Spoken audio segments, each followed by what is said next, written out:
साथियों, आज हम बात करेंगे मानव के वृषण की संरचना के बारे में। यदि मानव के वृषण की संरचना की बात करें तो मानव के अंदर एक जोड़ी अर्थात दो वृषण पाए जाते हैं। दोनों वृषण की बात करें तो उदर गुहा के एक बाईं और एक दाईं ओर दोनों वृषण पाए जाते हैं। अब दोनों वृषण की यदि लंबाई की बात करें तो लंबाई जो है इसकी लगभग 4 से 5 सेंटीमीटर होती है और चौड़ाई जो है 2 से 3 सेंटीमीटर इसकी होती है।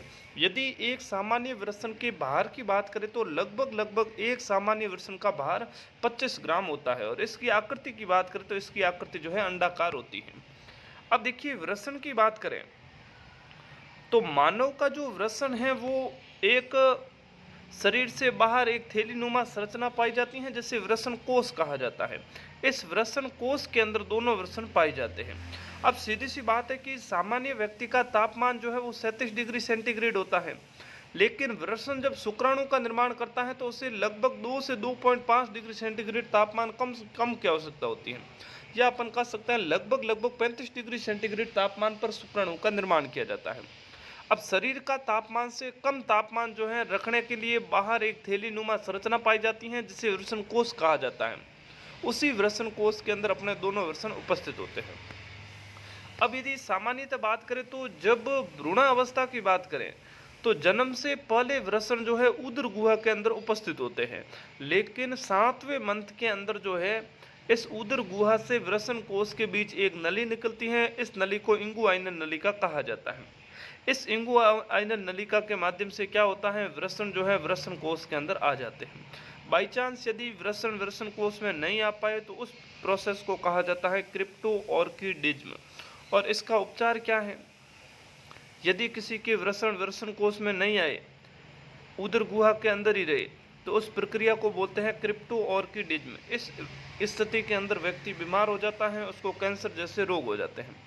इस कारण इसका उपचार क्या है, शल्य चिकित्सा अर्थात ऑपरेशन के द्वारा इसका उपचार किया जाता है।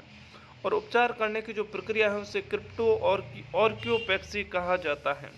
अब वृषण को यदि खोल के बताना हो अंदर कैसी संरचनाएं पाई जाती हैं तो उसके बारे में मैं बता देता हूँ आपको।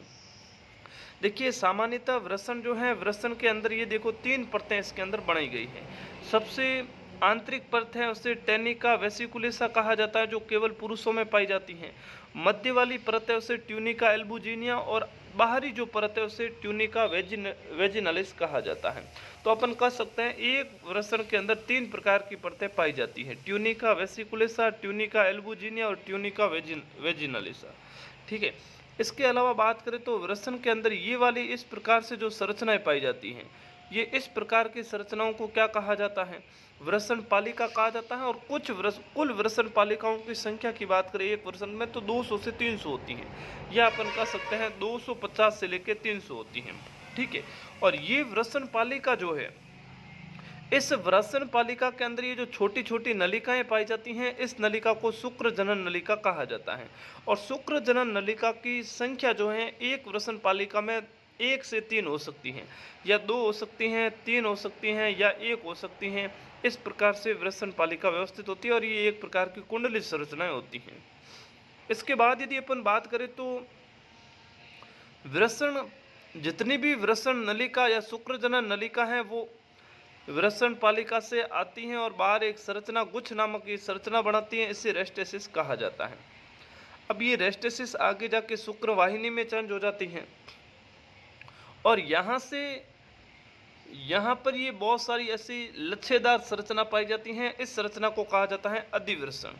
अधिवृषण के 3 भाग होते हैं, एक तो सबसे ऊपरी भाग, मध्य भाग और निचला भाग। ठीक है।